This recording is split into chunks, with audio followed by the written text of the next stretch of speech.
Okay, here's one way you can have some fun making your own cover, and entirely for free. And that would be using canva.com, a site, canva.com.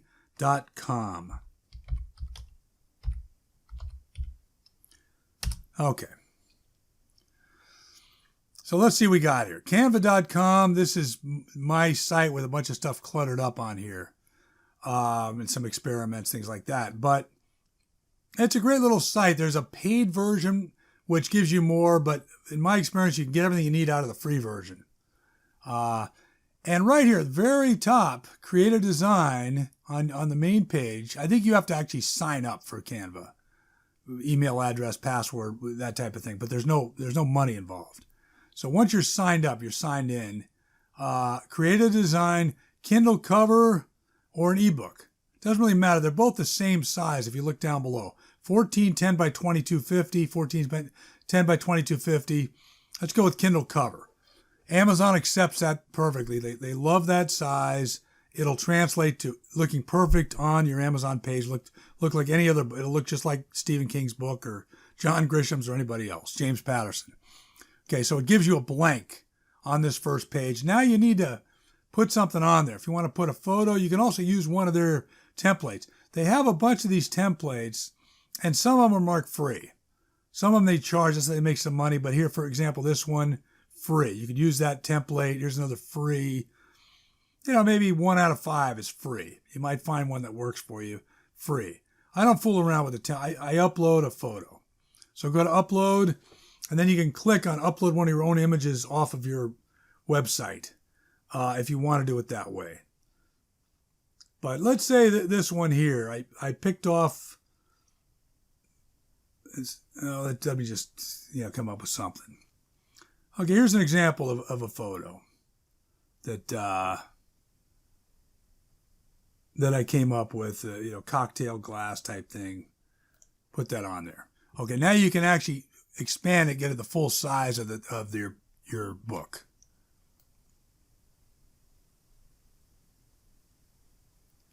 Okay, I mean, there's a few little tricks to this, but that's basically it. Make this a little bit bigger where it's a little easier to work with. Okay, now you have this site, and now you want to put some text on there. You've got a foundation. You just click text, add a heading, and there's your heading. You can't really read it in black. Let's make it white so we can see what we're doing. Go to your colors, make it white. Now it's white.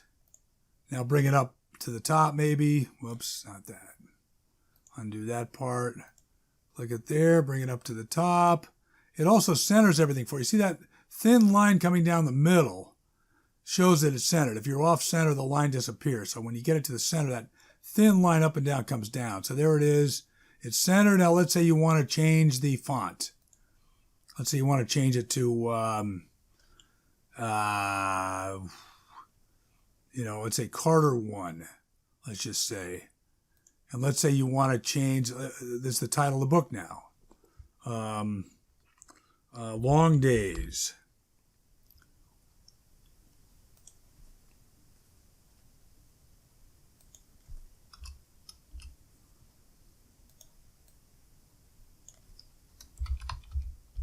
Long Days, you can actually expand this a little bit too so they get bigger. You make these a lot bigger. But this is just totally just an example. You're fooling around. You can make that. Now you can make the whole size of the font much bigger. You make it like 96. And then you can actually bring it up, back up higher, get it centered. Long Days. That's white probably is not as good a color there now because too much white in the background. Let's try something else. Maybe make it a yellow. Or even go in here. You can go in here and come up with a different color. Long Days. And then you bring another heading in there. By Alice Jones. And maybe you want to spread that out a little bit, or maybe you don't. But you can spread it out this way. Same thing. Same thing there. Change that font. We got Jones in there. Change that font size. Different color where you can see it better. Let's try to make this one white. And then and then let's come up with a different, style. It's just this isn't really good design practice right now. These don't go together, but let's try Black Ops 1. Okay, by Alice Jones, Black Ops 1, and then shove the whole thing down to the bottom. And then you can center it. If you center it correctly, that thin line will line up with the top. There it is. See, now it lines up. So it shows you this is now in line with this. You got everything centered. So there's your book. How's it look? Nothing great, but you can also do other things. You can take something like this and you can space it. You can bring these closer together if you want. Put them right there if you wanted to. And you can also space them out more this way. There's a few things you can do. Let's just undo that stuff.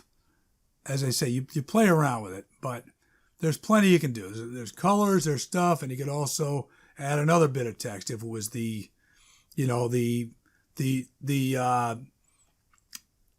Oregon Chronicles Book 3. You could just put that in with another heading. But anyway, this is it. The sky's the limit with this stuff. You can have fun. You can make a decent looking cover. And when you want to save it, you finish everything. You click in this white space, get off of this completely. Click on File Save, and then click on Download. And I would go to download as a JPG, and then click Download. I'm not going to do it, but it'll download it to your computer. Then you have that. You have that download when you're presenting your book on Amazon. You're filling out the information, and you first, which we showed you a couple of videos ago, but you upload your book, and then below that is you add your cover. Then you just add your cover from your computer right into that spot. It lets you browse. You browse right to wherever you downloaded this file, and then this right here becomes your official cover for your book, and it's the right size and it fits, and Amazon accepts it and all that stuff. So very simple way to make a cover. Obviously, when you start making money and you're doing well and your books are in demand, then you may want to pay somebody to do your covers. But I wouldn't pay anybody in the beginning. I would just do it as simply as you can to get it on there, get it out there, so it's part of your book and it looks okay, and it's official. Now, one thing you have to be careful of is using photographs on your covers that you don't have the rights to.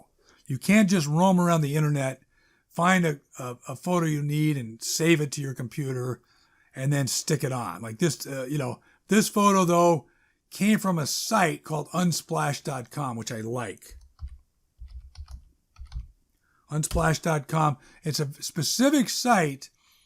Beautiful free photos gifted by the world's most generous community of photographers. And here it says, read more about their license. All photos published on Unsplash can be used for free. You can use them for commercial and non-commercial purposes. You do not need to ask permission from or provide credit to the photographer or Unsplash, although it is appreciated when possible. So the bottom line is these are all free photos you can use without intruding on anybody's copyright or anything. They're all out in the public domain. They're all available. So you can search. There's thousands of them. And you may find one that works for you. But you can search. Let's say man running. Let's say a man running at something to do with the theme of your book. Maybe somebody running away from danger, this and that. Look at all these man running. You pick them and you see if anything works. If it works, let's say you want this one. You just click download. Download free right there. You download that for free. You've got that. Then when you go into Canva and you're making your cover, when you go to your uploads and it asks you to upload your book, upload your own images right here, you just upload that exact image that you just downloaded. And then you present it on your page to start. You add text, etc. And you've got your free cover, all legitimate, no copyright. You're not violating anybody. Everything's fine. I go a little further sometimes. Like here's a photo that I took off Unsplash. I'm pretty sure this is the exact photo. And I took this off Unsplash for free. But I did put it in a program which I have called, can't even remember. Let's see what the name is. Photoscape. Photoscape is a free program. It's a kind of a poor man's version of Photoshop. So you go into your viewer, and then you can adjust photos. So you could take that exact photo. I don't know if there's any way I can find it in here, but if you could take that exact photo, like, okay, we're right here. So there's the photo that came off of Unsplash for free. Now you can mess around with it if you want. Sometimes I'll just fool around with the colors. So you go here. This one I just decided I want to get a bunch of extra color on this. I want to, make it work. Make it sing a little bit. So you just play around. See if something agrees with you. If it agrees with you, okay, now you got a red and green instead of the old one. You save that. This is the original right here that you downloaded off of Unsplash. Now here's the adjusted one. Totally for free in Photoscape. Let me see if that's called photoscape.com. I think it is. Photoscape.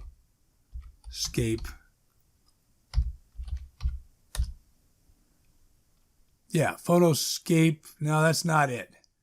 Photoscape. I don't think that's something different. I went this far, so I better let you know what we got here now. Photoscape. Here it is right here. Just Google it then. Photoscape.org. Free photo editing software. And again, it's one of these things they ask for a donation, etc. It's like an open source thing, but you don't have to pay anything. Free download. You download it right here, and then you end up with what I've got, which I'm just showing you, this editor. So you can go in, you can view all your photos, you can fool around with them, you can edit them, and there you go. It's just, like I say, it's not as fancy or complicated as Photoshop, not much of a learning curve, and it really does the job. It does a lot. That's photoscape.org. So really, between those three things, start with canva.com. You go to Unsplash to get your photos. Search for any photos at unsplash.com. That's attribution free, 100% usable. Get a photo, and then if you want to work the photo a little bit, you go to photoscape.org. Right here, you work it around a little bit, save it that way, then you upload it. When Canva asks you to upload a photo, you upload it, you stick it here. See, here's that one, but here's an example when I actually worked it, which I was just sort of demonstrating. And now you got the work photo. So there's the work photo on Canva. You can start with that as your foundation. There it is. And now the same thing. You bring your text in there the same way. You put your heading. You make it whatever you want to do. You make it white. However you want to deal with it. You make it white so you can see it first. Then I move it up. Then I move it up. Then you can change the color up there again. You can see it a little bit better. Let's say you want to make it yellow. Change the font. Type. Bigger. Anything you want to do. There it is. It's all available. All for free. Canva.com. Unsplash for photos that you can use for free. And if you want to work those photos before you move them into Canva, photoscape.org. This is one way to make a simple cover for your ebooks. The other way, though, right when you're setting up in Amazon, which we just went to, I'm going to go back to that in the next video, show you how to do the same thing for a physical book. But they have a cover creator right there. You can use their templates, and they'll do the whole thing for you in Amazon if you want to go that route. So you have a couple options, easy options. You have to spend $0 to get the whole thing done. Okay, and then we'll go to the next tape, which again will be essentially how to do a physical book. Tie it all together.